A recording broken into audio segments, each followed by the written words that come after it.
I felt like I was surfing on top of a dragon there.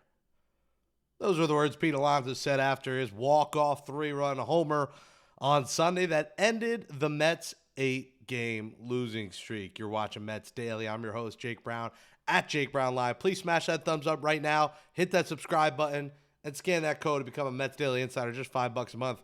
We are giving away tickets for Thursday's game to a Mets Daily Insider member. So comment on this video because everyone who we've picked to win, they cannot make it Thursday afternoon. Mets Padres 1 o'clock game. So if you're an insider member, if not, we're going to give them away on Twitter. So follow me at Jake Brown Live on TikTok, X, Twitter, Facebook, and my YouTube page as well. You know, I didn't really celebrate Sunday. I kind of just breathed. I had a sigh of relief because the 8-game losing streak was over. They finally scratched out a win in a game that they blew for Nolan McLean at first. Reed Garrett, who, get him off my team. I know he has years of control. Get him off this team. Reed Garrett is good for the month of April, and then he implodes. No more Reed Garrett, please. I've had enough. But, this is big for Alonso, who's been struggling in the clutch. He's been struggling the last few months. He really needed that moment. And he didn't really need a home run. They just needed a base hit. But I think that put an exclamation on how bad they needed to win that game.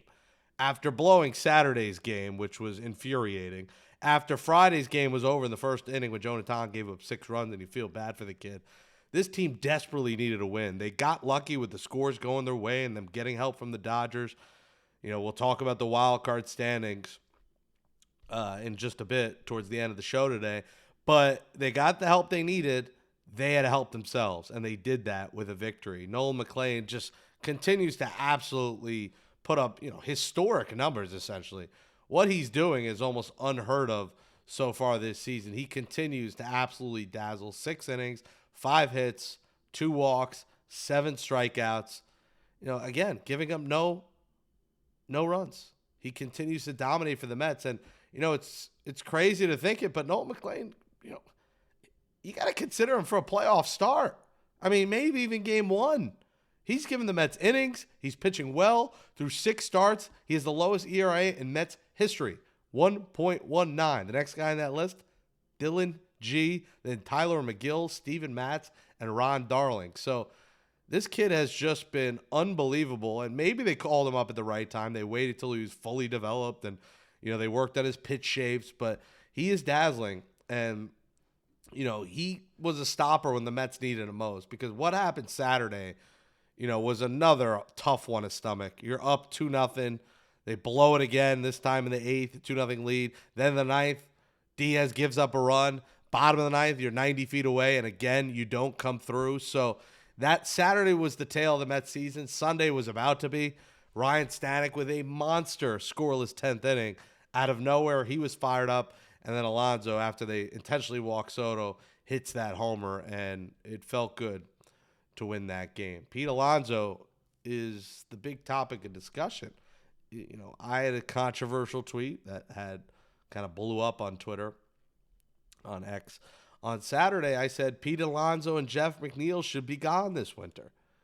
And a lot of people disagree with me, at least on the Alonso front. I think a lot of people do agree that the Mets should consider trading Jeff McNeil. Again, McNeil would take a trade. Alonso would take just not signing him. Because with what his numbers will end up being, it's hard to fathom Pete Alonso opts in to that second year of the contract. So, and with his agent being Scott Boras, and we've discussed this over and over, but he's going to opt out of that. They gave him 30. Next year will be, believe 24. So he's going to opt out and try to get, a 3-year deal, probably a 5-year deal. And I've said the Mets should move on.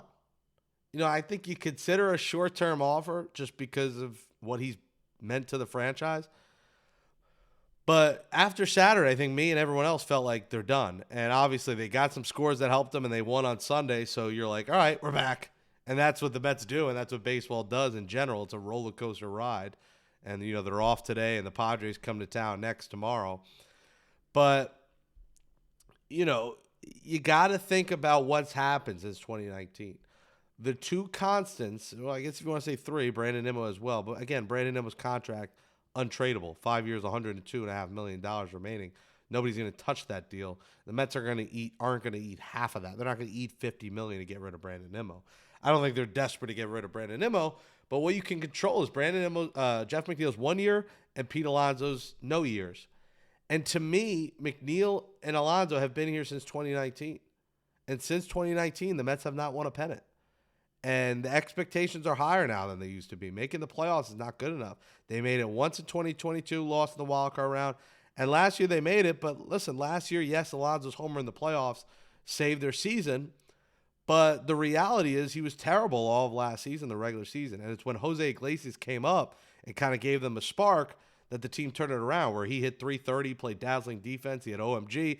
The song got everyone together, and it was more of a band of brothers, which I've talked about is not the case this season. So the two constants in the Mets since 2019 are Alonso and McNeil, and I just think you have to shake up the core.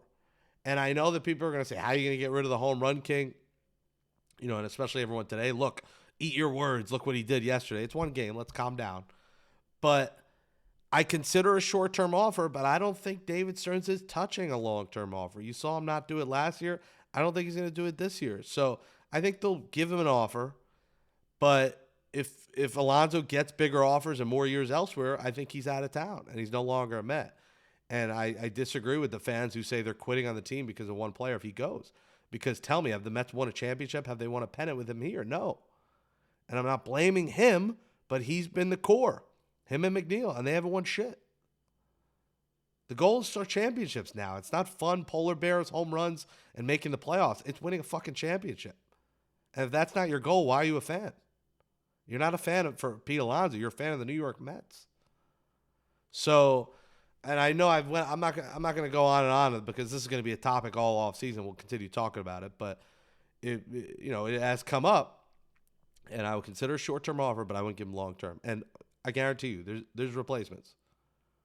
Everyone say who you're going to replace it. You could trade for Yandy Diaz. The Rays are going to be open for business with all their financial problems. You could sign Josh Naylor in free agency. You could move Vientos over. You could give Ryan Clifford a try. It's not going to be 120 RBIs and 40 homers. But your hope is they have a good enough offseason that they address other holes where they could be just fine without that. And build around the core that's Lindor, probably Nimmo, Soto. Hopefully you could get Diaz back, but there's a lot of changes coming this offseason. But listen, for right now, they're 1.5 games up. And as we look at this playoff picture here, the Mets 1.5 up over the Giants, 2 up over the D-backs, 2.5 over the Reds, 4 over the Cardinals with 12 games to play. It's the final dozen games. And what's interesting about this week is, one, the Mets have to take care of business. As you see here on the screen, the tiebreaker versus the Padres, still to be determined.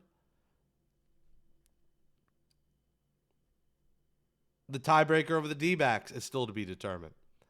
And what's tough about this week for the Mets is these teams all play each other. This week, starting tonight, the Diamondbacks play the Giants and the Reds play the Cardinals. So if the Mets don't take care of the Padres, who are 5 above them for that second wild card, those teams are going to catch up because they're beating up on each other. So say the Cardinals sweep the Reds and the Mets get swept. Now the Cardinals are in the picture. Say the Giants sweep and the Mets get swept. The Giants are the wild card team. So lots can change here. And mind you, if the Mets can take care of business against the Padres, they're 2 back of the Padres. And then they would be even for head-to-head, and then it would come down to division record between the Mets versus the NL East and the Padres versus the NL West. Then it becomes a factor of, hey, can we get the second wild card? So if you can put a streak on now that you won one, you might be able to catch the Padres. First off, you want to get in, obviously, but it becomes very interesting. Now, I don't think they're sweet. Padres are the kryptonite, but it's going to be a new look kind of Mets situation here. It looks like Tuesday they're going to go with what I've talked about, a piggyback scenario, and we'll get into this on tomorrow's show, of Manaea and Holmes. What they did the last game of before the All-Star break in Kansas City against the Royals is they did that, and it worked pretty well. So Tuesday you're getting a little sample of what you're going to see, especially in the playoffs, the piggyback thing I'm talking about. Manaea, Holmes Tuesday, and I think Senga will probably piggyback with someone maybe next week.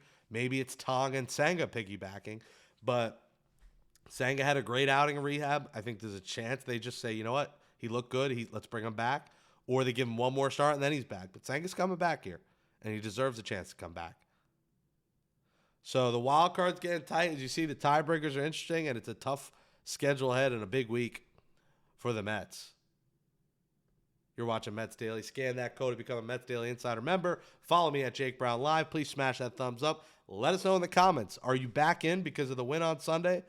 Do you want Pete Alonso back?